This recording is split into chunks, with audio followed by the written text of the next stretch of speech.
Hi, this is Roger, thanks for dropping by. Kitchen time, one of the very few left this year I should think.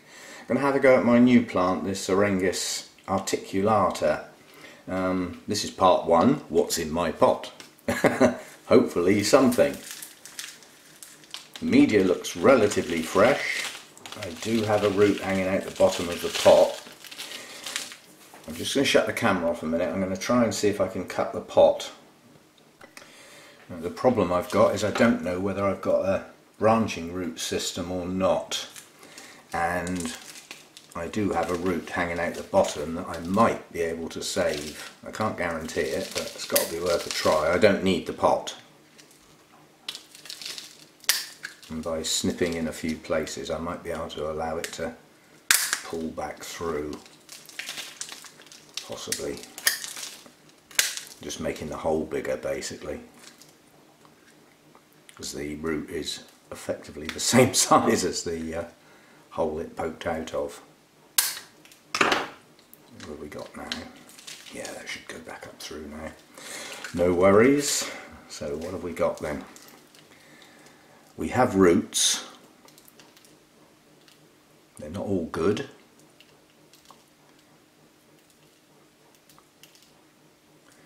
In fact, some are not so good, but I've got something to work with.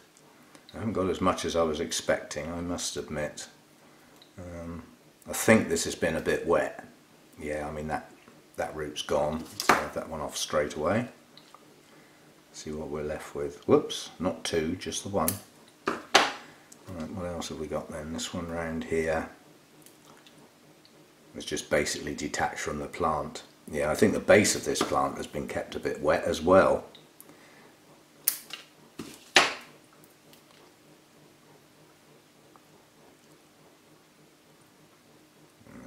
Gone part way. There's no signs of branching on this current root system. That doesn't mean to say it's not capable of branching, but it hasn't done so far. For an Aerangis, these are thick, fleshy roots. Some of them have very, very fine root systems. Some of them have root systems bordering on what a Phalaenopsis would be like. So what I've got here is roots that can hydrate the plant, that are not good, but not ridiculously bad, and I can see what's happened here. There's some sponge in this mix, and wherever a root has grown through the sponge, it's rotted, which obviously means they're not supposed to stay wet that long. Most Aerangis come into the fast wet dry cycle pattern. Just that with epiphytes, some like that wet dry cycle to be fast, and others will put up with being damp longer. I'm going to leave the rest. That's not good. That's the only new root it's produced, and it stalled, effectively stopped growing. So I don't think that was happy in its pot. My sort of book on Aerangis, the genus, very, very detailed book, does recommend that most Aerangis do better on a mount. They just do. So what have we got in here then? It's not old media. Bits of grit, bark, very, very fine crumbly bark in some cases, and some sponge. The sponge isn't in the media, so I think the sponge would have been what it was in before, and the roots have grown through it, so it got left on, and where it was left on it's damaged the roots. See, there was a piece there. That root's damaged. I'm going to leave it on the grounds it's... Actually, I'm not. It's gone. Let's take it back above the damage point. So I've just about got enough left to keep this hydrated. Not a lot. And hopefully on a mount this root may start growing again. But at the moment I see no branching root system. So still a nice healthy plant though. The leaves are in very, very good condition. So maybe it's only just started to go. Some root systems can go down very, very quickly if kept too wet too long. So prior to that period it could have been doing okay. And that could have just been a matter of a month or two where it's just been kept too wet. Possibly where it changed hands from one place to another. Yeah, could be. but that's been wet too long, definitely. But we'll mount it up and see what happens.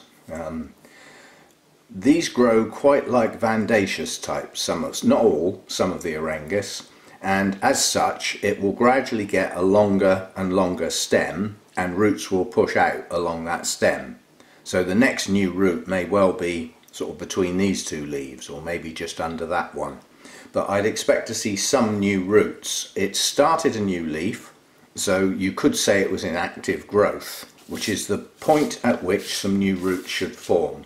So I'll find a mount and we'll get it mounted.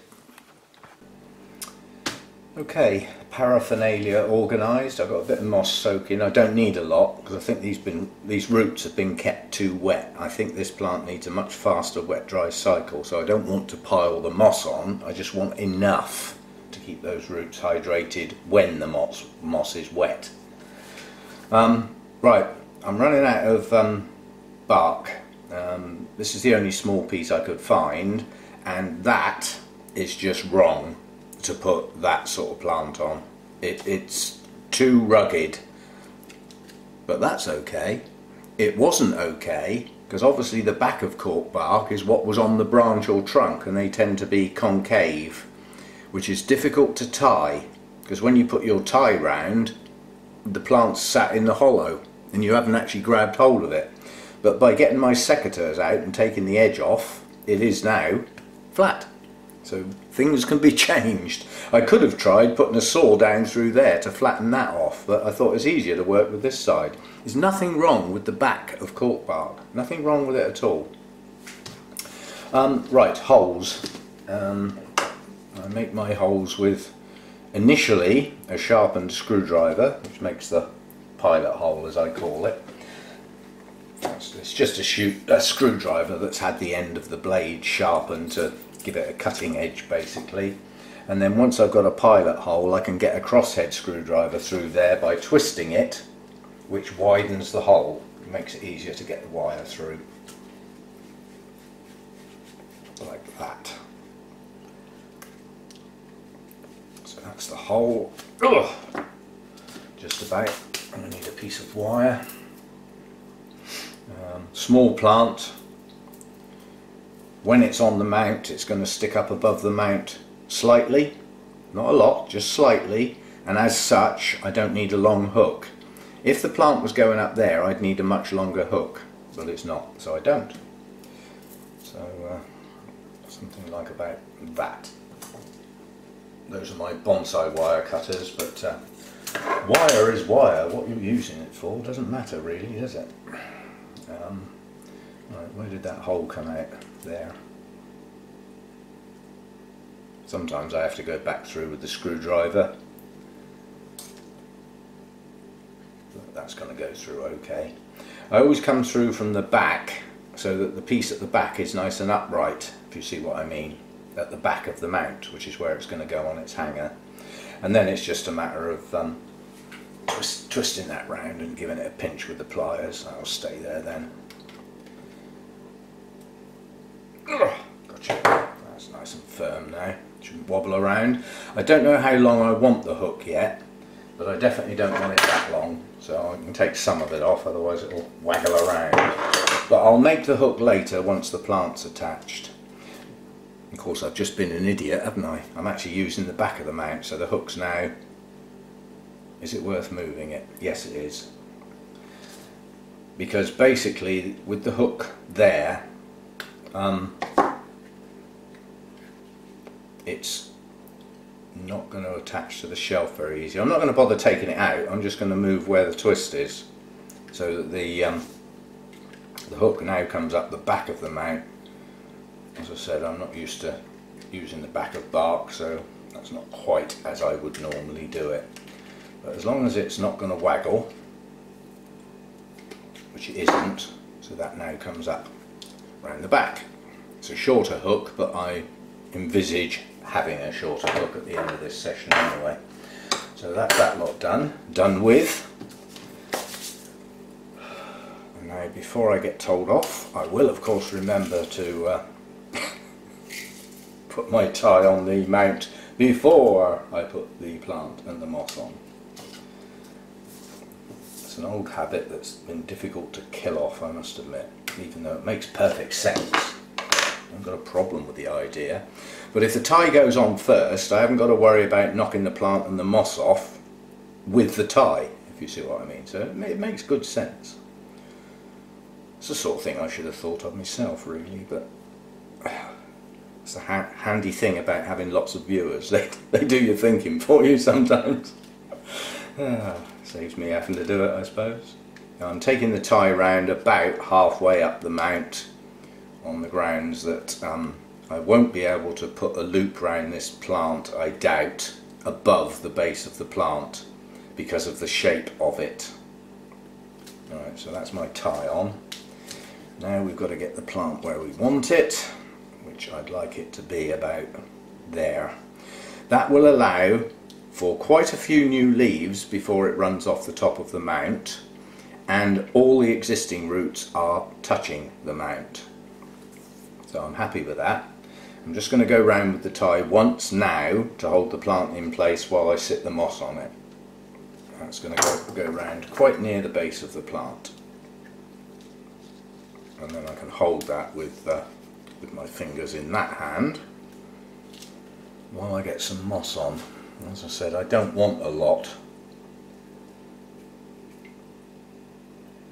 I really don't want a lot.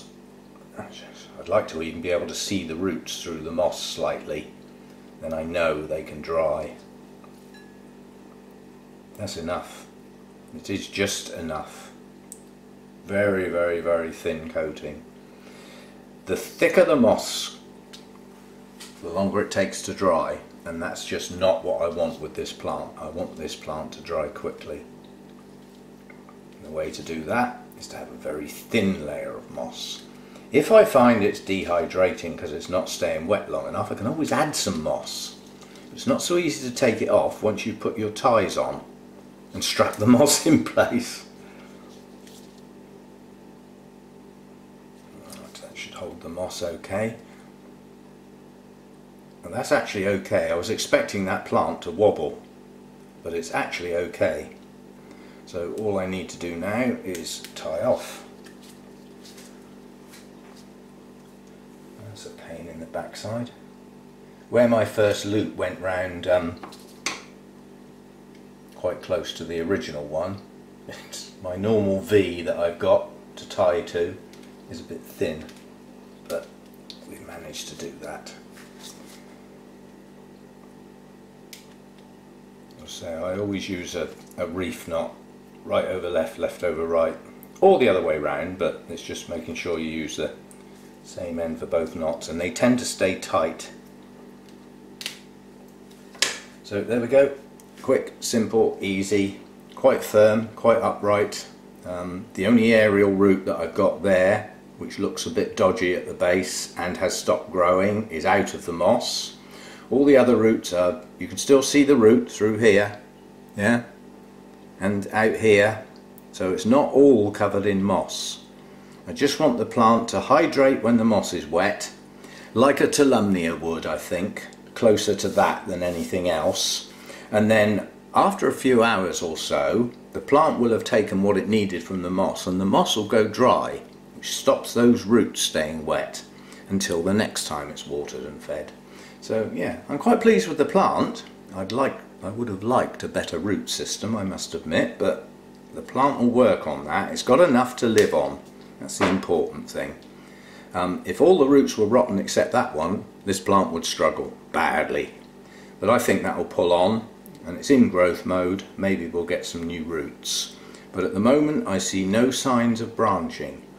I'm also reasonably aware that, given the description of this in my book, this is a young plant. Given the size of the leaves described, I think this has got a bit of growing to do. So maybe another couple of leaves before this thinks about blooming. But as always, we'll have to wait and see, won't we? So there we go, Aerangis articulata. That's 4 Aerangis I've got now. I hadn't planned on getting this one. I don't plan on getting any more. I don't plan on getting any more orchids at all. But every now and again one pops up. I've got no wish list anymore. There's nothing.